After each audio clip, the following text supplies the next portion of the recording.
Hey, it's Dr. J. Lesson is 2.3 today, linear models and applications, which I've abbreviated as apps. So we're basically extending the concepts from 2.2, and most of these problems, in fact all of these problems, will be two variable linear equations. And we will always use the slope-intercept form. It's one of the reasons why we developed it yesterday. However, when you're doing linear models and applications, which is a fancy way of saying word problems or real-world applications, we typically change the variables. It's not always going to be y and x. So even though we're going to use this format or this form, we may use other variables.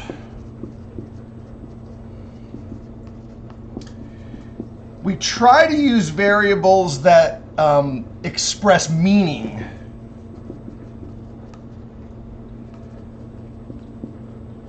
So for example, time, well, t, population, P, things like that, revenue, R, etc., etc. So don't be too attached to the letters Y and X and things like that. But what you should basically understand is that we're going to be using this form to express a relationship that will be described in the problem. And in a real-world situation, the slope is the rate of change. So we're going to read the problems very carefully and identify what the rate of change is. And the rate of change is represented by the slope. We probably will use the letter M because that's the letter we're used to using for slope, but it doesn't have to be M. We could change it to A or some other variable like that. B is what's called the initial value. So it's some sort of quantity or value that is initially given to you in the problem. All right. X is the independent variable, and Y is the dependent variable. And we will choose letters appropriately depending on who is the independent variable and who is the dependent variable. And we'll be able to formulate that in the context of the problem. So the best way to understand this is to actually see a problem and read it out and see if we can dissect it that way. So let's just talk a little bit about rate of change.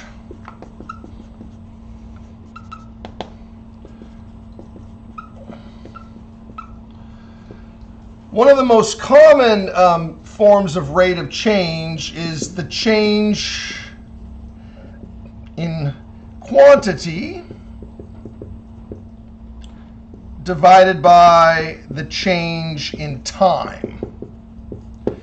So most of the problems that we do, not all, but most of this, especially the initial problems, the ratio, the slope, we're measuring its change in quantity, the value, divided by the change in time, how much time it's gone on. Yeah. This is sometimes called the average rate of change. And because of that, we often use the letter A, to represent the average rate of change. So sometimes you might see the slope, instead of using the variable M for measure of slope, we use A for average rate of change. Okay. And that's going to typically be a fraction where we are going to read the question to find the values in the numerator and in the denominator. Now there are two types of slopes. there's increasing. We're always going to consider our problems in quadrant 1. If the quantity is going up, so the quantity is typically the y value. It could be money, it could be population, it could be temperature, it could be whatever is given in the problem. That would be in the y value. And for the x value, we typically use time. So we're measuring the rate of change over time. And so if something is changing, going up, it's increasing, then the slope would be positive. Yeah. And again, you can use the letter M if you like. I typically switch to the letter A when I'm doing the application problems. Okay. If the quantity is decreasing over time, then as time goes on, the quantity, the value that you have, the amount that you're measuring would go down over time. This would be a decreasing rate of change or a decreasing slope, and the rate of change would be negative. Okay. So that's how we measure whether or not something is positive or negative, based on whether it's going up or whether it's going down, always moving in time from left to right. In math, time only moves in one direction. Always moves from left to right. Classic example of this is something you've probably seen in the news. Global warming or climate change.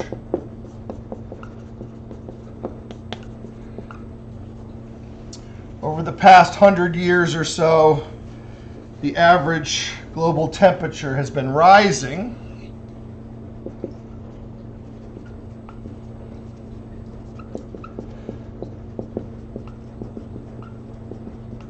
Now we're going to go back to 1950 in my example.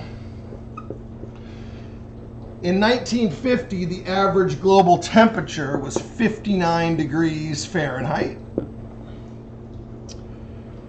And again, that's the average across the entire globe. Obviously, here in the desert, 59 degrees Fahrenheit is not very hot, but globally, that would have been the average temperature. By the year 2010, the average temperature had risen to 62 degrees Fahrenheit. So we want to find a linear model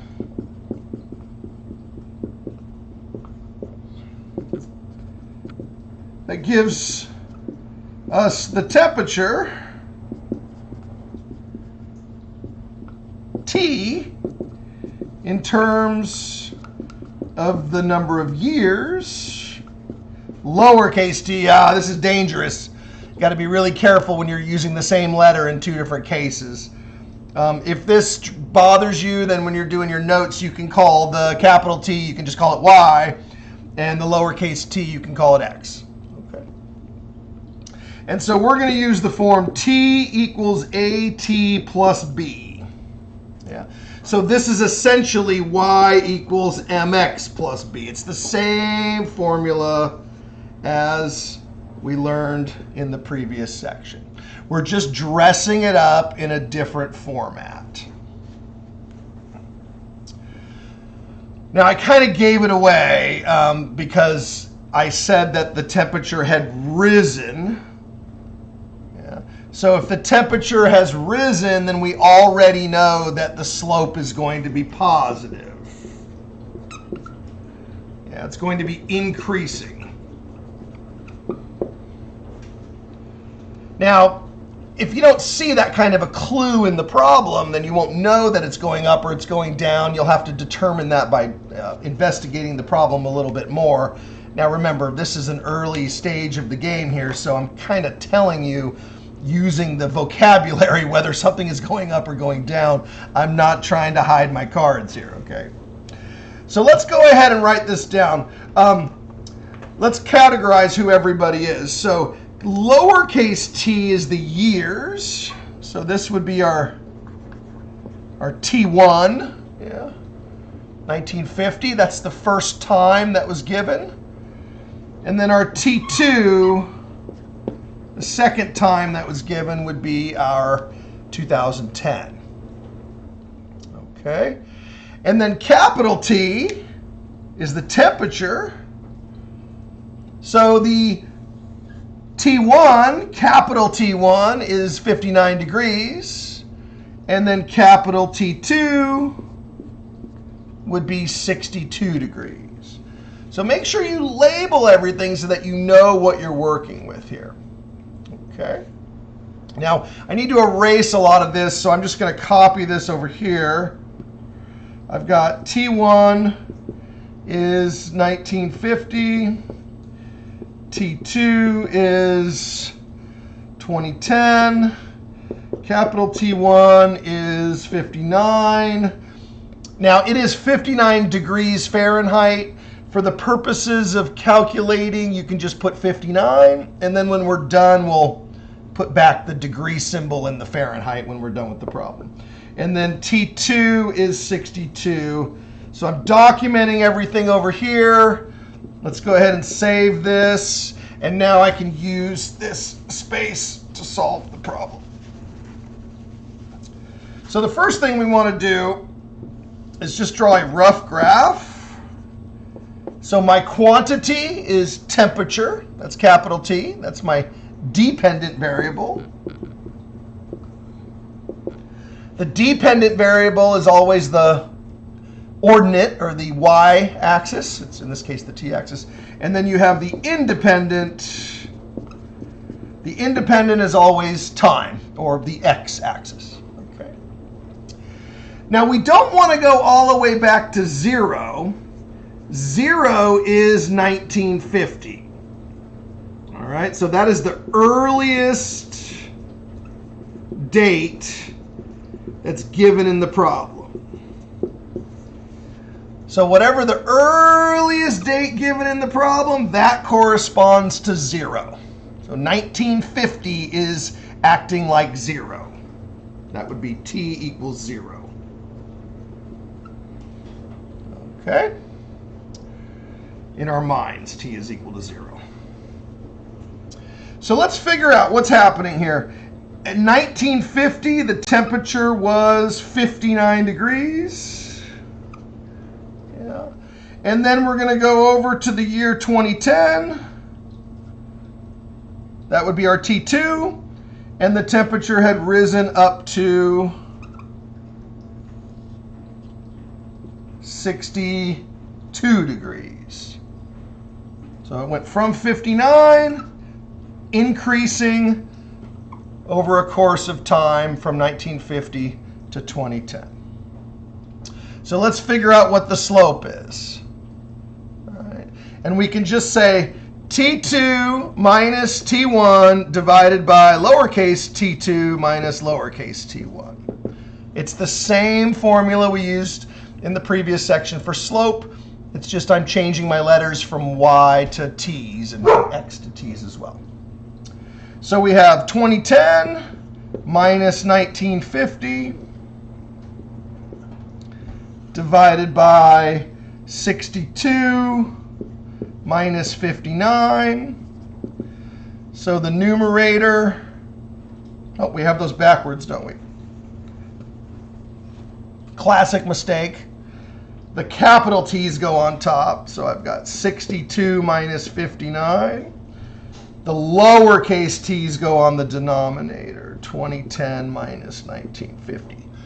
Whew, I'm glad I caught that before you had to send me an email telling me you found a mistake.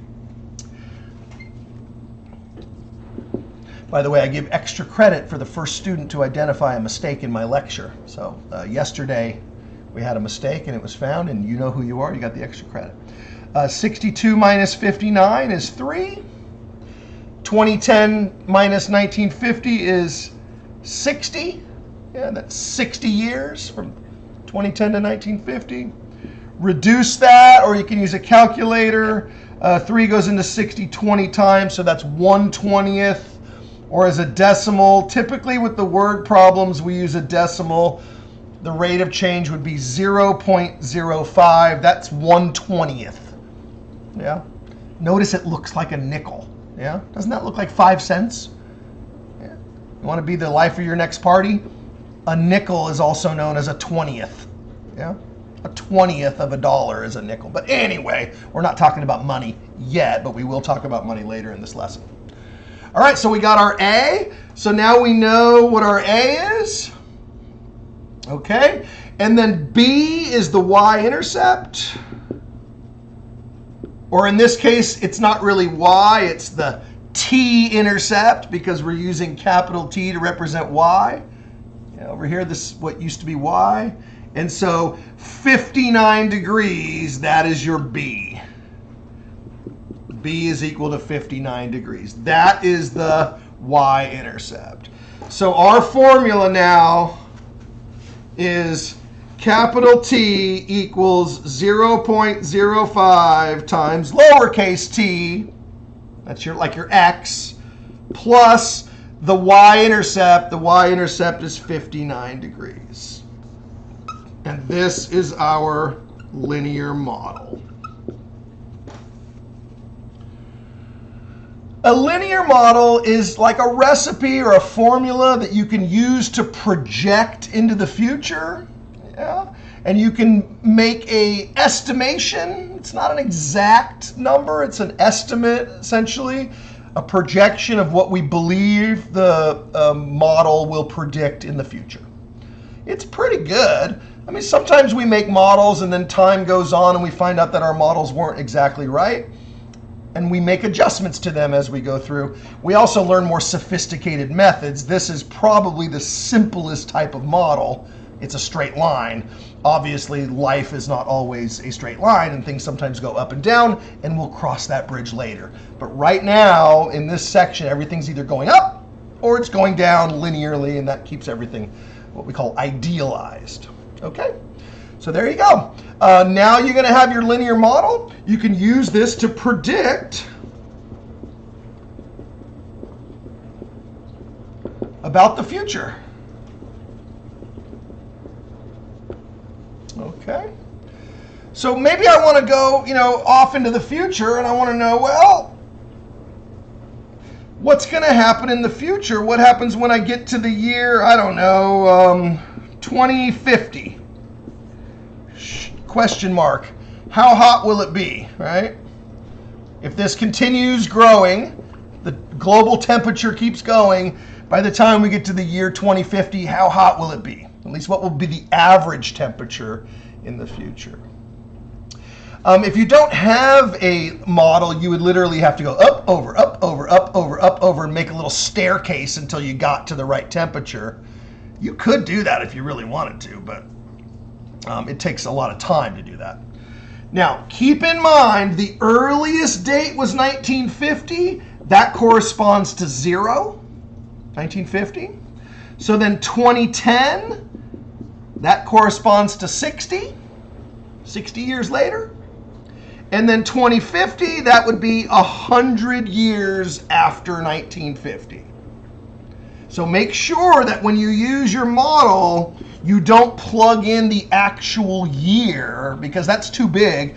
You plug in how many years it has been. So it has been 100 years since our model began. All right. If we would have gone back further in time, maybe to the 1800s, then 0 would be much farther away. So it really depends on how you define 0. Okay. So let's go ahead and make a prediction. We simply plug in our 100 years in where the t used to be.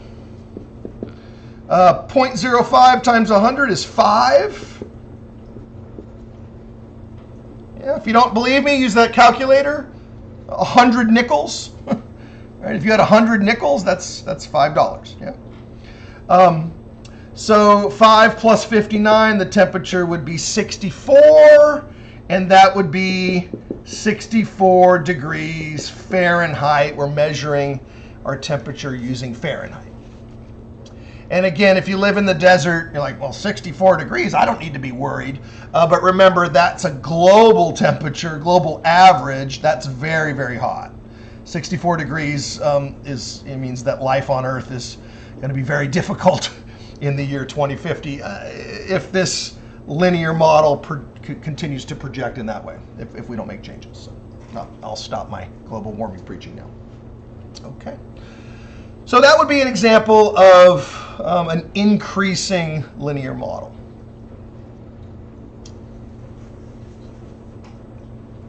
Next example.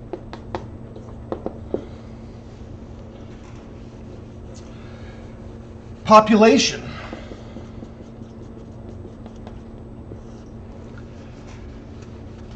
Population often grows or decreases, either increases or decreases linearly. Now, again, there are more sophisticated models that we might learn in the future, but in this chapter, everything is a straight line. So, do you know that in the Coachella Valley, there were wild bighorn sheep?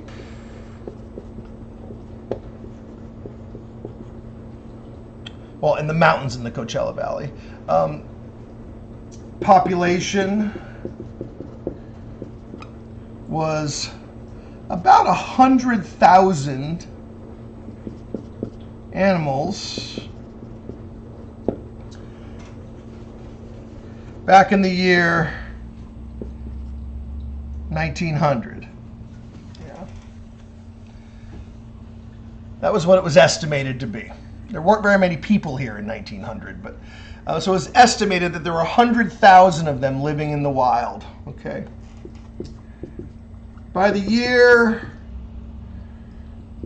1990, so when I was just starting out in college, that was maybe my first or second year in college, we had found out in an environmental science class, in fact right here at College of the Desert, that the population had decreased or declined, I'm running out of space, I'm going to say declined, to 50,000. So basically cut in half. By 1990, half of all the wild bighorn sheep living in the desert were gone. All right. So let's find a linear model.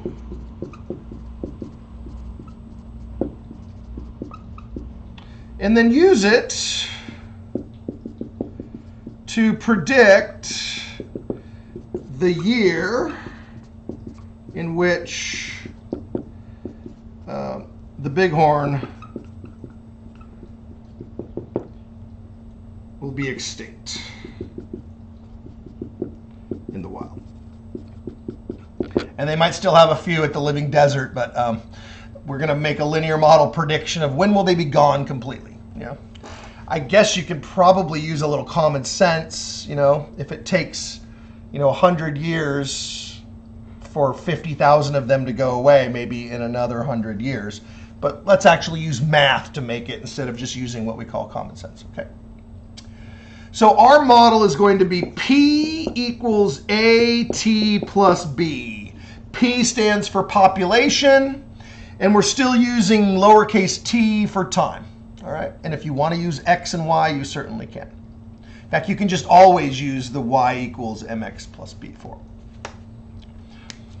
Let's go ahead and identify. So our earliest year, T1, is 1900.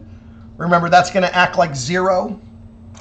Our second year was T2, 1990.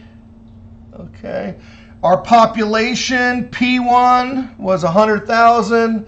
And our second population, P2, is 50,000. Make sure you label everybody correctly.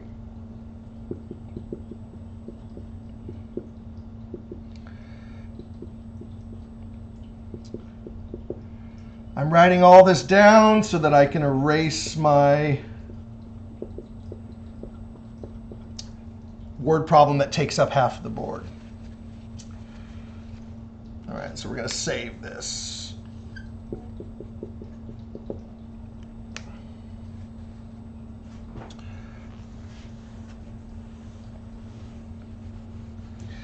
Now the graph is not required, but it's highly recommended because if you make a mistake, you'll see it in your graph. At some point, I probably will require a graph, but for these problems in this section, you can do them all abstractly. But it's nice to see everything here. Remember, your earliest year is 1900, so that's going to act like 0. Yeah. Your population was 100,000. 100,000. You can put a comma if it helps you keep track of the number. All right. And then we went to 1990. That's our T2. And the population got cut in half. So now there's only 50,000. And the graph clearly shows you that it's going down. Okay. Now, if you don't draw the graph and then you just take the numbers and you don't get the correct answer, it's probably because you misinterpreted which direction it's going. So we already know A is going to be negative. Yeah. So it's going to be 50,000 minus 100,000. You got to do it in the correct order. Yeah. And then 1990 minus 1900. So that's 50,000, negative 50,000 divided by 90. That would be negative 5,000 divided by 9. I need my calculator. I don't have my calculator. We'll just leave it as a fraction, negative 50,000 divided by 9. Oh, there we go. I got a calculator here. Old-fashioned calculator. So it's a 5,000 divided by 9. Oh, it's a terrible number. Negative 555.5. It actually goes on forever and ever and ever. I wish I would have picked a different year than 1990, but it's too late. I already did it. Okay. So this is our A. Our A is negative. If you don't get a negative A, then you definitely did something backwards in the formula because this is a decreasing population. I often say that B is free. So I call this a freebie, because in many of these problems, the B is free. The B is the y-intercept, or in this case, the p-intercept. So there's your B. Yeah, B is 100,000. And so our model is the population is negative 555.5 times T plus 100,000.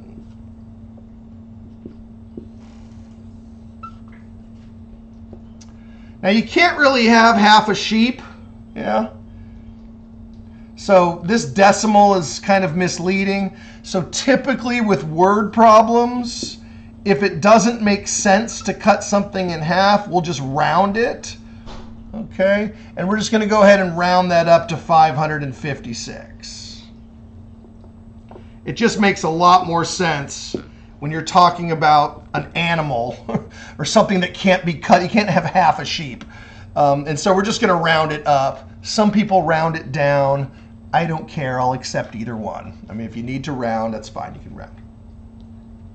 If there are no instructions about rounding, then you can just ignore that completely. Okay. So our goal was to predict when this population will be extinct. So extinct means that the population has hit the axis. It's gone. Remember, this is 0. Right here. Yeah, so the population has dropped all the way down to 0. So we are going to plug in 0 for P and solve this equation. And again, this is just a prediction. We've made an estimation. We've rounded. So we're probably not going to get an exact answer. We're going to get an approximate answer. So we have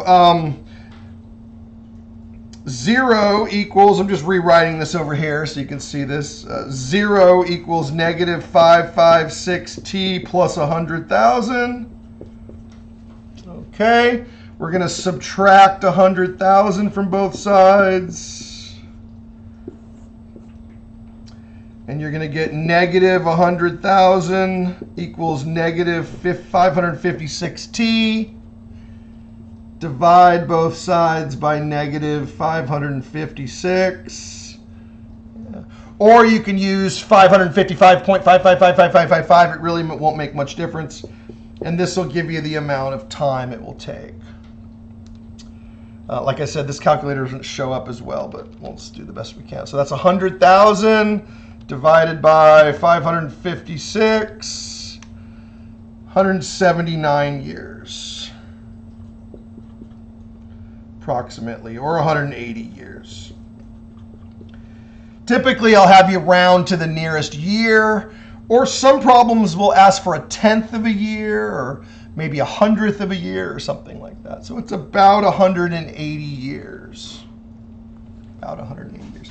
If you really wanted to be precise, suppose you're being really scientific about it, you want to go, well, let's be precise. Let's divide by 555.555555555. Just fill up your screen with never-ending list of fives, and you actually do get 180 years. Look. So by rounding it and then rounding it again, you're still going to get essentially the same answer. So remember, this is 180 years after 1900. Yeah, 180 years after 1900. So it's going to be the year 2180. Excuse me, it's going to be the year 2080. You're going to add 180 to 1900, and you're going to get 2080. Yeah. So in the year 2080, if the population continues to decline or decrease according to this model, there will be no more wild bighorn sheep. They'll be gone. Right. But you'll have plenty of golf courses and housing developments and things like that that will have taken their place. Okay. The good news is, I learned this statistic when I was just starting in college in early 1990. In the last few years, it's actually turned around and gone up. So, or it's at least leveling out a little bit. So there is hope for the wild bighorn sheep for all you nature lovers out there.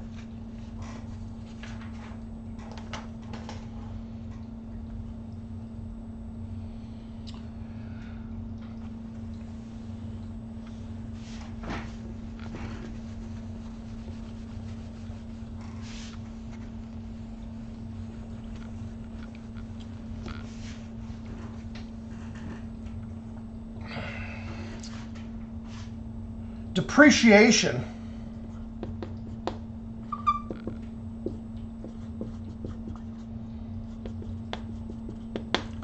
Depreciation is typically a financial term that represents decrease in value. Yeah. The most common example of depreciation is a car.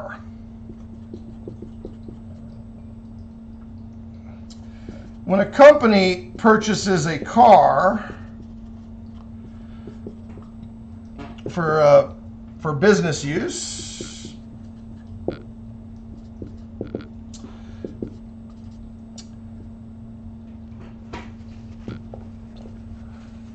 and so they purchased it for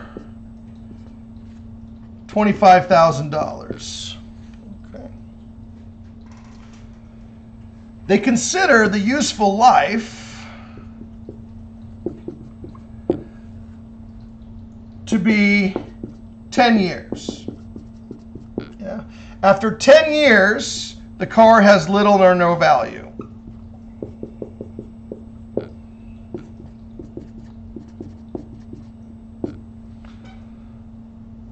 So that's what we consider the useful life, right? Its value drops to zero or something very, very close to zero. In this case, the car is valued at $1,500 after 10 years.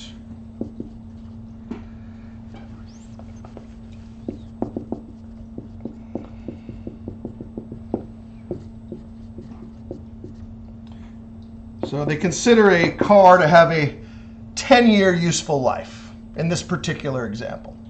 Other things might have a truck or tractor, bulldozer, something might have a longer useful life, but a car is typically 10 years. All right, that's why you never would want to finance a car for more than 10 years, right? 5 is pretty normal. I've been watching the television. They have these commercials now where you can finance a car and pay it over a term of 7 or 8 years. By the time you've paid it off, it's almost completed its useful life. Okay, so we want to find a model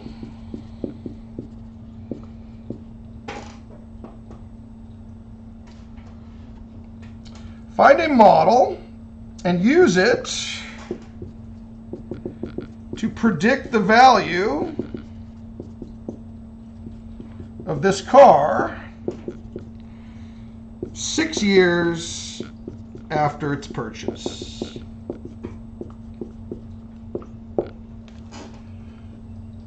Right. So we know that after 10 years, its value will be $1,500. How much will it be worth 6 years after it's purchased? Okay.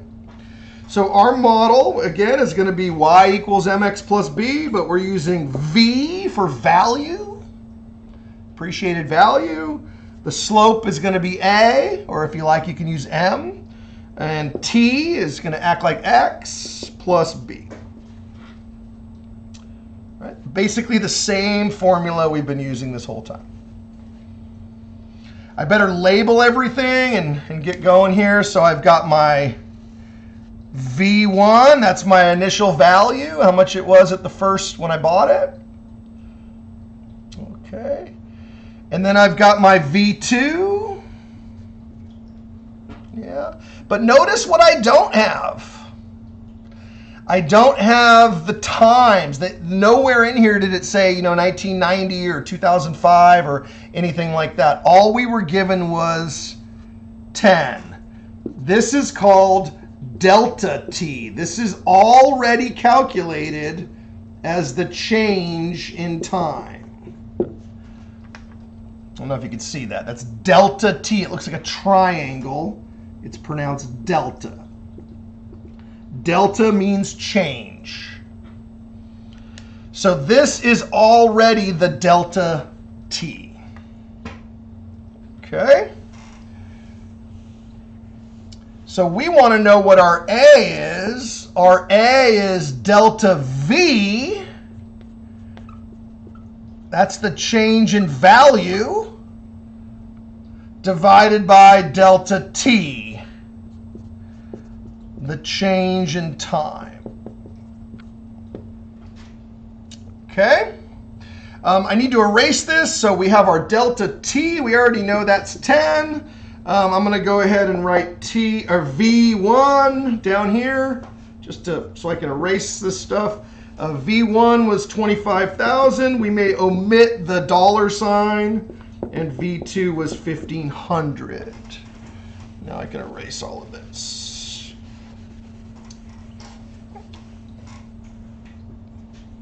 All right. So our change in value is going to be 1,500 minus 25,000. Make sure you put it in the right order because the value is going down, it's decreasing, and then we already know the denominator is 10. So we've got 1,500 minus 25,000 is negative 23,500 divided by 10. So our rate of change is negative $2,350. This is the per year depreciation. So it's telling me every year this car that I bought is losing $2,300 in its value every year. And remember, B is free. Yeah, B is just the intercept where the value initially started. So remember, the original price of the car was $25,000. So that's automatically your B. That's your B. Yeah, you could call it V. Yeah. B is always the same as the original value, the initial amount that was given in the problem. And the value is going down over time. So we're done. Our formula is the value is negative $2,350 times T plus the freebie of $25,000 because that was the original price of the car. Now remember, all of this starts when T is equal to 0. T is equal to 0 is the day you purchased the car. All right, when you buy a car, that's 0. That's time equals 0. Okay. There are some presentations of this exact problem where instead of calling this the V1, you call it the V0 because it corresponds to 0. I've already kind of said it the way I'm saying it, so I'm going to stick with that. All right. So we want to know how much is the car worth 6 years after I purchased it.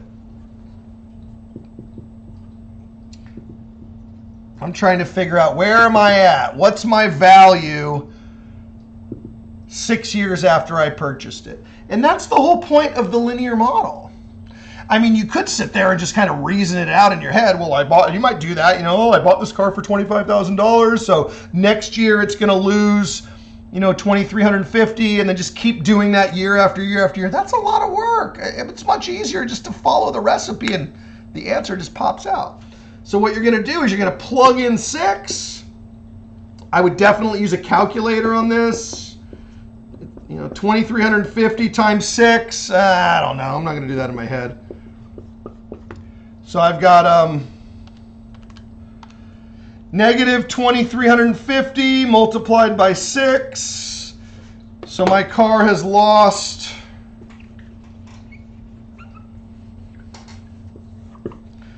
So I've got V equals negative 14,100 plus 25,000. So then plus 25,000. And that gives me my value of the car is $10,900. So right here, $10,900. That would be the value. The dollar sign, you can add it. You don't have to type it. The dollar sign will already be provided for you. So I know that this means dollars. Obviously, if this was done paper and pencil, I would actually make you write dollars or write the dollar sign or something like that.